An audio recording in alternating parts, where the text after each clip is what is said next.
अतनूर येथील तिरू नदीवरील पर्यायी पूल गेला वाहून अनेक गावांचा संपर्क तुटला।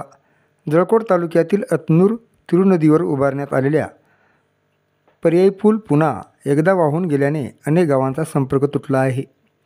अतनूर नदीवर पुलांचे काम सुरू असून नदीवर पर्यायी पूल तयार करण्यात आला होता। मात्र नेहमी हा पर्यायी पूल वाहून जात असल्यामुळे नागरिकांना याचा मोठा त्रास सहन करावा लागत आहे। आज झालेल्या पावसामुळे अतनूर नदीवरील पूल वाहून गेल्याने वाहतूक पूर्णपणे बंद करण्यात आली आहे।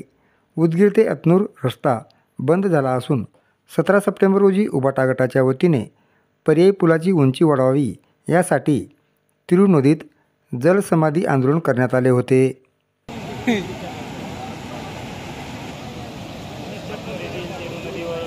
हा बघा दुरावस्था तिरू नदीची दुरावस्था पर्याय पुलासाठी मागणी शिवसेनेच्या वतीनं जलसमाधी आंदोलन केलेलं होतं।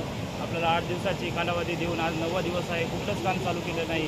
48 घंट्यापासून संपर्क 18 गावांचा संपर्क तुटलेला आहे आणि कुठल्याच शासनानं आतापर्यंत कुठलीच काही सुविधा केलं नाही।